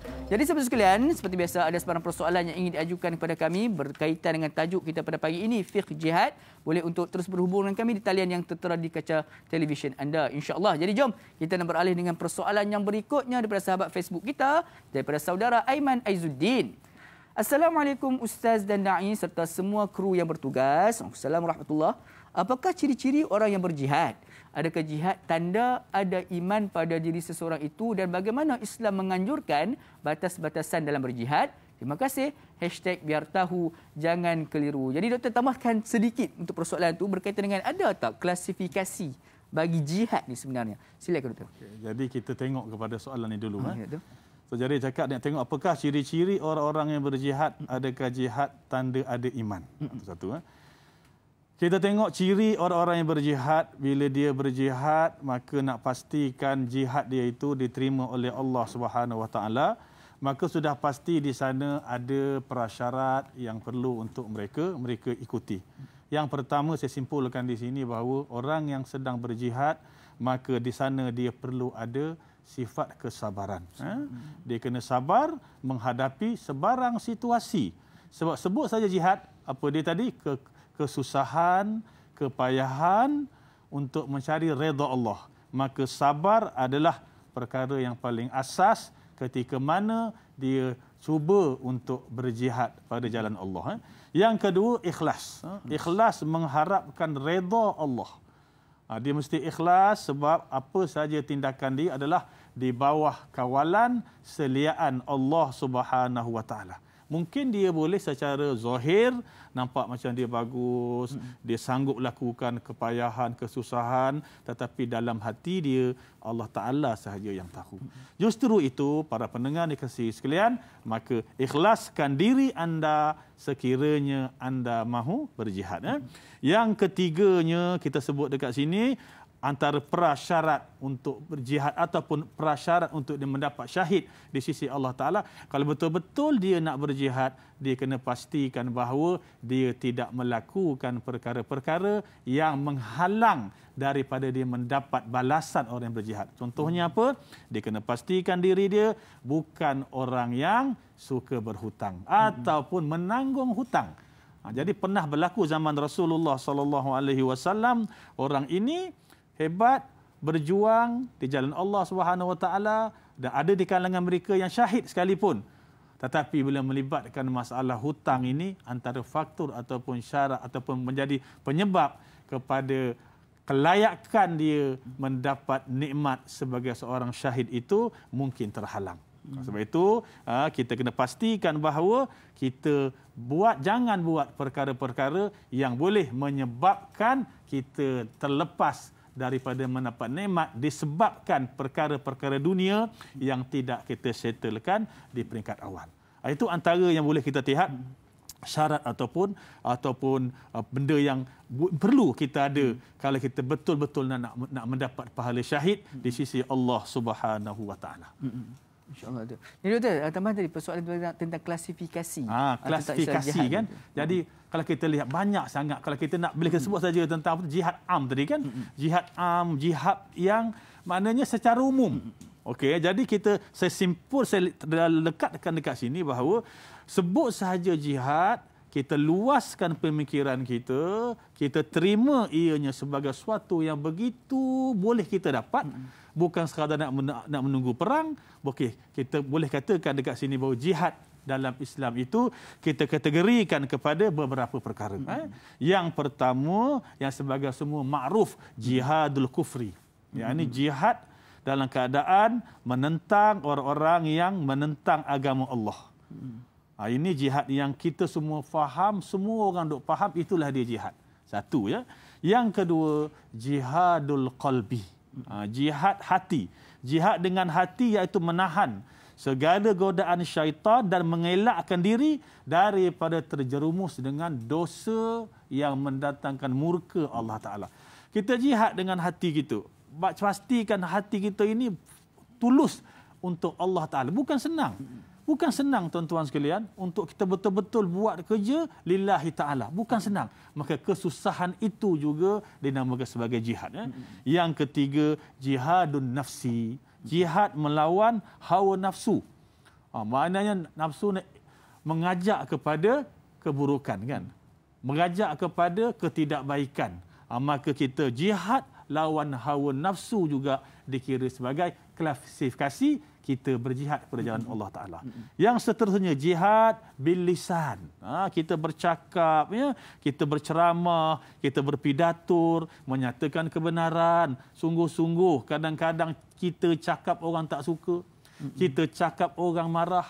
Tapi itulah jihad sebenarnya. Kita sanggup melafazkan perkataan, ungkapan yang menyebabkan manusia terpaksa marah. Kita terima. Sebab ini kebenaran. Jihadlah tu kan. Susahnya kita nak bercakap. Kita ada pengalaman berdakwah kan. Kadang-kadang nak menyebut benda-benda yang rasanya, ya kalau aku cakap orang marah pula. Tak payah cakap lah. Itulah jihad. Tapi jihad bil qaul, dengan perkara kita terpaksa cakap juga. Walaupun terpaksa menerima mungkin kutukan daripada orang. Kemudian lagi jihad apa lagi? Jihad bil mal. Jihad bil mal kan ada seruan-seruan bantuan kepada anak-anak yatim, bantuan kepada orang susah kan. Sekarang ni ramai orang susah contohnya, maka ini juga jihad. Kita mengeluarkan sebahagian daripada harta untuk kita membantu orang susah. Nak keluar duit daripada poket juga jihad. Sebab bukan senang nak keluar kalau tidak ada kesungguhan untuk memberikan sesuatu kepada orang lain. Gitu kan? Kemudian jihad apa lagi? Jihad al-bitarbiyah. Jihad pendidikan. Para guru kita di sekolah, para pensyarah di universiti kan, mereka berjihad tarbiyah. Mereka mengajar, mendidik manusia supaya hidupnya lurus, hidupnya benar. Pastikan anak-anak di sekolah dididik dengan ajaran yang sempurna. Itu semua jihad.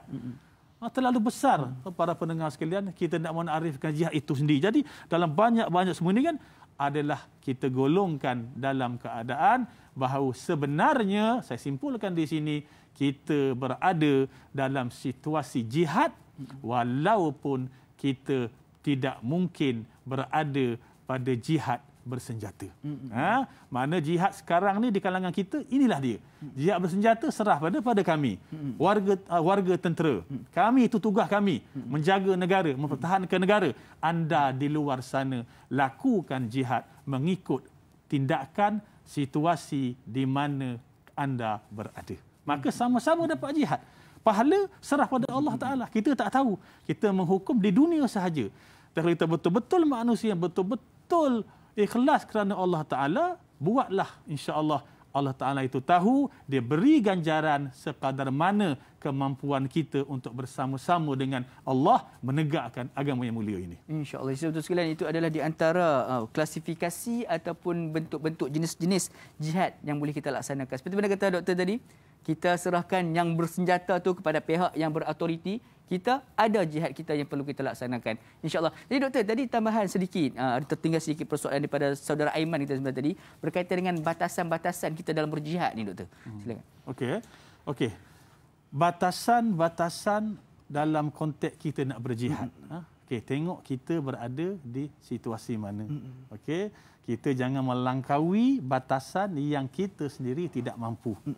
Saya kembali kepada awal kita berbincang tadi, bahawa tengok siapa anda. Cek dulu siapa kita. Anda sebagai seorang pensyarah, anda sebagai seorang guru, anda sebagai seorang doktor, maka lakukan tugas batasan mengikut had-had yang kamu berada di situ.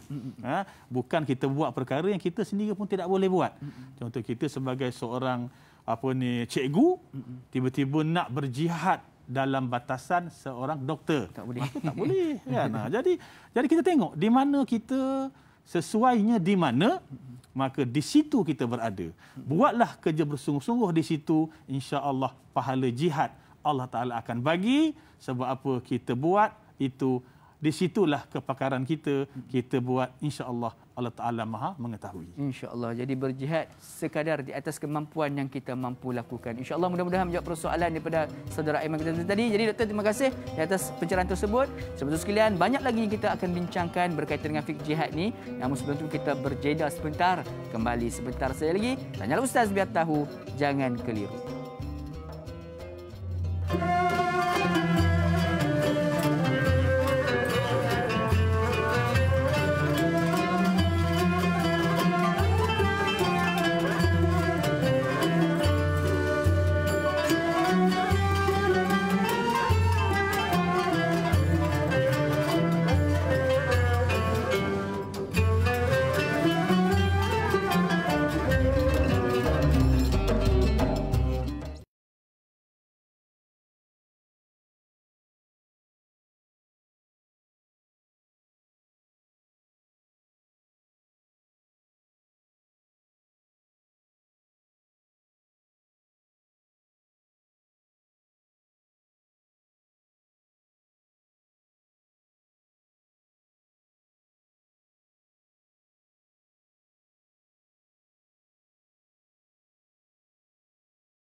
Alhamdulillah saudara sekalian, bertemu semula kita rancangan Tanyalah Ustaz biar tahu, jangan keliru. Masih lagi mencakap topik berkaitan dengan fiqh jihad kita. Sekali lagi saya wawarkan kepada sidang penonton yang sedang menyaksikan menerusi live Facebook kita pada pagi ini. Jangan lupa untuk share ataupun kongsikan video kita pada pagi ini kepada seberapa ramai yang boleh. InsyaAllah mudah-mudahan ini menjadi saham pahala kita dan juga mendapat pahala jihad kita di dalam menyebarluaskan ilmu pada pagi ini. InsyaAllah. Jadi jom kita nak teruskan lagi perbincangan kita pada pagi ini dengan persoalan yang berikutnya daripada sahabat kita, daripada Tuan Abdul Karim Sufian. Assalamualaikum. Waalaikumsalam warahmatullahi. Soalan saya, adakah jihad ekonomi juga termasuk dalam fiqh jihad? Mohon pencerahan dari Yang Bahagia Ustaz. Terima kasih. #biar tahu, jangan keliru. Jadi sebenarnya tadi doktor menerangkan berkaitan dengan jihad bil mal. Jadi ini kita nak lebih mendalam berkaitan dengan perkara tersebut, doktor. Silakan. Ya, terima kasih kepada yang bertanya, Cik. Saudara Abdul Karim Sufian bertanya tentang jihad ekonomi. Okey, saya sebut di awal tadi bahawa kita telah kembangkan minda kita. Arti jihad, saya tengok pun para pendengar telah dapat menerima kefahaman berkaitan dengan jihad yang lebih luas. Maka soalan daripada saudara Abdul Karim bertanya dengan soalan berkaitan dengan jihad ekonomi. Okey, saya bawa tuan-tuan sekalian kepada satu statistik. Sebab kita nak tengok betul ke di Malaysia ini mempertahankan ekonomi berada pada situasi yang memuaskan merupakan satu jihad. Okey, untuk pengetahuan semua bahawa kita lihat kepada ekuiti umat Islam dalam pengagihan ekonomi dan pendapatan negara masih rendah, iaitu di bawah 19%. Nampak tak? Maknanya ekonomi yang dikuasai oleh orang Islam di Malaysia berada pada tahap yang kita boleh kata kritikal. 19%. Maka di sinilah kalau kita lihat perjuangan kita. Yang perlu kita nak pastikan bagaimana kita nak menaikkan ekonomi umat Islam di Malaysia paling tidak pun setara dengan ekonomi non-Muslim. Kita sama-sama rakyat Malaysia, sama-sama cinta kepada negara. Kita ada agama kita. Tapi kenapa dalam masalah ekonomi kita ni agak kurang? Kita agak jauh ketinggalan. Maka di sini saya nampak bahawa kefahaman perlu ada pada kita adalah jihad ekonomi perlu diperkuatkan, perlu diperkasakan supaya kita sebagai orang Islam boleh menguasai ekonomi di Malaysia. Kemudian kita lihat pula contohnya di negara kita di Malaysia ini bahawa terdapat 14,190 accountant profesional yang berdaftar di Malaysia. Itu dia punya statistik dia. Tetapi amat menyedihkan dinyatakan di sini bahawa yang melibatkan accountant profesional yang berdaftar di Malaysia hanyalah 915 orang. Daripada 14,000 yang accountant profesional Islam yang berdaftar jauh lebih rendah daripada yang bukan Islam. Maka ini kita sama-sama fikirlah bagaimana kita nak menangani masalah ini. Jadi sebelum kita nak berfikir kepada yang lebih jauh lagi, kita kena realistik. Realistik kita apa? Tengok inilah situasi semasa umat Islam yang perlu untuk sama-sama kita tangani, sama-sama kita berjihad untuk meningkatkan taraf ekonomi umat Islam agar kita ini disegani oleh musuh dan juga kawan. Allahu Akbar. Apabila yang bagi doktor tadi berkongsi kepada kita, rupa-rupanya orang yang berbangsa Islam atau beragama Islam di Malaysia menjadi accountant profesional hanya 6%. Sikit. Masya Allah, cukup sedikit. Jadi semasa sekali itulah dia perjuangan kita, jihad kita dalam ekonomi. InsyaAllah ayo sama-sama kita semarakkan jihad ini agar kita sebagai orang Islam tidak mundur ke belakang, insya-Allah. Jadi jom kita doktor, kita nak beralih ke persoalan berikutnya daripada Mak Etun. Assalamualaikum. Waalaikumsalam warahmatullahi. Ustaz, selalu kita dengar orang kata jihad di medan ilmu bagi pelajar. Apa maksudnya jihad ilmu? Mohon pencerahan Ustaz biar tahu jangan kira. Terima kasih Ustaz daripada Pokok Mangga Melaka. Jadi satu soalan yang cukup menarik berkaitan dengan jihad ilmu. Jadi kita lihat pada sudut pendidik. Sekarang juga kita lihat pada sudut seorang pelajar. Apakah jihad yang perlu dilakukan oleh seorang pelajar ni doktor? Silakan.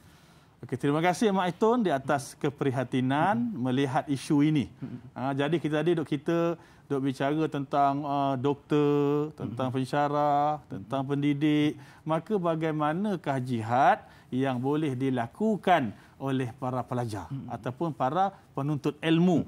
Maka secara ringkas kita boleh beritahu pada pagi ini bahawa kalau anda sebagai seorang pelajar, tidak kira anda pelajar universiti atau pelajar sekolah, maka jihad anda di dalam pembelajaran adalah melakukan setinggi-tinggi kesungguhan.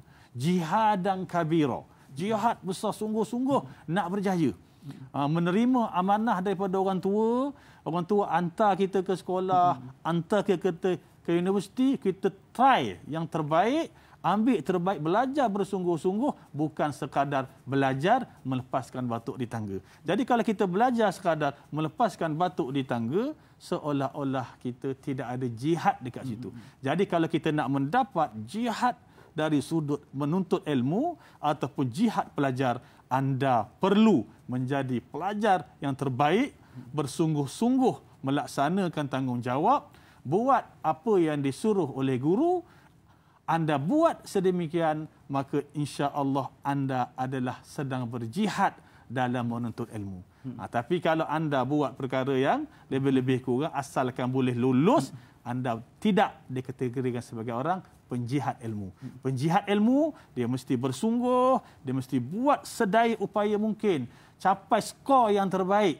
Dan jika sekiranya ketika itu dia meninggal dunia, maka dia dianggap orang yang sedang berjihad menuntut ilmu dan pahalanya insya-Allah ada di sisi Allah Subhanahu wa taala. Insya-Allah. Jadi saudara-saudara sekalian, para pelajar sekalian, sekolah merupakan medan menuntut ilmu. Jadi bersungguh-sungguh menuntut ilmu, bukan medan bercinta. Jangan orang kata apa, bersungguh-sungguh dalam bercinta. Jadi banyak pada hari ini sidang betul sekalian doktor, kalau bila melihat muka ada jihad ni, Allahu Akbar, kepada pelajar-pelajar kita ni, insya-Allah ayo sama-sama kita tajdidkan niat kita yang baharu untuk berjihad dalam menuntut ilmu, insya-Allah. Jadi doktor, sidang betul sekalian, kita nak beralih ke persoalan berikutnya daripada saudara Azim Anwar. Assalamualaikum Ustaz dan kru, tanya Ustaz. Assalamualaikum warahmatullahi. Bagaimanakah cara untuk kita berjihad mengembalikan semula kesucian agama Islam kita daripada golongan kafir Syiah dan sekutu mereka dalam fitnah akhir zaman ini? Kerana kebencian kaum Yahudi Zionis terhadap Islam tidak pernah terhenti sehingga ke hari kiamat. Mohon pencerahan. Terima kasih. Jadi satu soalan yang cukup menarik. Tadi doktor pun ada menyebutkan berkaitan dengan kita di dalam berjuang ataupun berjihad menentang pegawai bid'ah ni, doktor. Bagaimana, doktor? Silakan. Okay.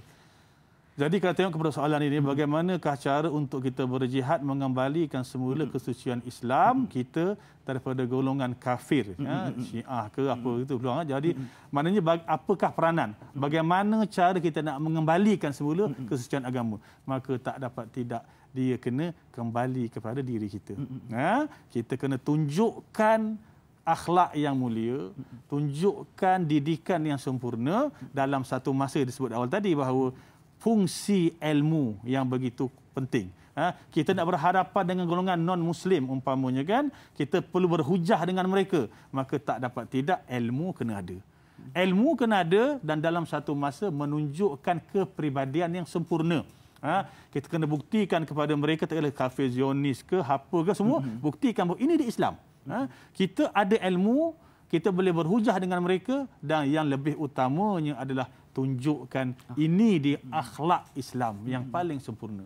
Akhlak yang mana kalau kita lihat satu akhlak yang susah untuk kita gapai kalau tidak ada keimanan yang sebenar. Hatta kita lihat sejarah lampau, Salahuddin Al-Ayyubi umpamanya kan, dalam suasana berperang sekalipun, tengah berperang sekalipun masih lagi ada akhlaknya. Panglima perang musuh dalam keadaan tercedera, perlu kepada rawatan, diberi ruang untuk merawat. Itu contoh kalau kita lihat betapa mulianya. Jadi kita berhadapan dengan musuh Islam, tak dapat tidak, ilmu mesti cukup, dan dalam satu masa kita tunjukkan kepada mereka ini dia akhlak yang ditunjuk oleh agama, kami orang yang baik-baik. Kalau kamu menuduh kami dengan tuduhan yang pelbagai, umpamanya pengganas ke apa ke, itu bukan kami. Islam tak ajar cara macam itu. Maka hasil daripada tarbiyah yang sebegini, kita tunjukkan kepada mereka akhlak yang baik. Ini dia Islam, ini dia kami, inilah kami kepada mereka. Maka penampilan yang sedemikian adalah sebahagian daripada jihad untuk kita berhadapan dengan mereka.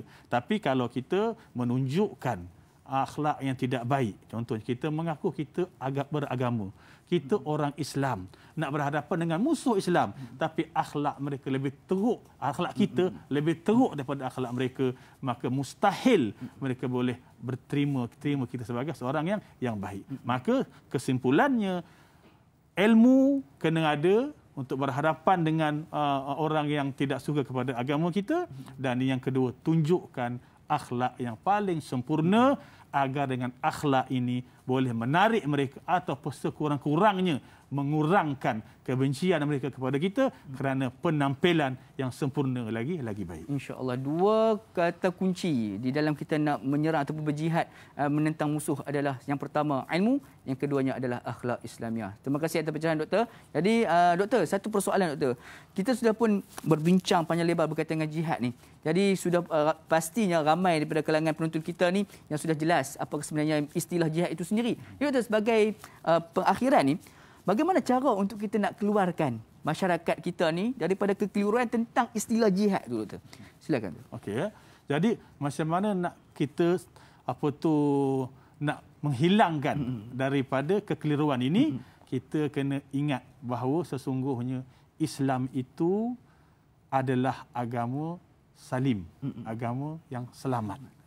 Islam tidak mengajar kekerasan. Islam tidak mengajar melakukan pembunuhan secara kejam. Dalam peperangan, kalau berlaku berperang, kita ada akhlak yang sempurna. So jadi kalau kita nak supaya manusia faham erti jihad yang sebenar, itulah dia jihad. Jihad bukan pengganas. Kita kod satu-satu supaya kita boleh lihat benda ini. Kalau kita menterjemahkan jihad sebagai peperangan semata-mata, maka itu bukan jihad. Bukan jihad.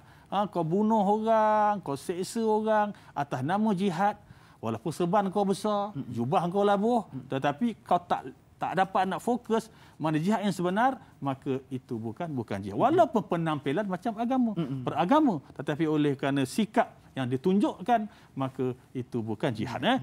Kemudian pula kita lihat zaman-zaman salafus salih, para sahabat Rasulullah sallallahu alaihi wasallam kan, bagaimana mereka kan ketika di Mekah umpamanya, mereka berjihad. Tetapi jihadnya orang tengok akhlak Allah Akbar, hebat, bagus, beradab. Itu cara dia kan. Jadi fi jihad perlu difahami dengan cara macam mana. Jihad jangan disalahertikan dengan perbuatan ataupun amalan yang boleh mendatangkan fitnah kepada agama. InsyaAllah. Jadi itulah dia di antara cara untuk kita nak mengeluarkan diri kita daripada kekeliruan tersebut. Jadi insyaAllah kita pun sudah berada penghujung rancangan, Doktor. Jadi mohon Doktor bolehlah untuk tutup majlis kita pada pagi ini dengan sedikit bacaan doa. Mudah-mudahan Allah temukan kita dengan keberkatan yang dijanjikan. Silakan Doktor. Bismillahirrahmanirrahim. Alhamdulillahirabbil alamin.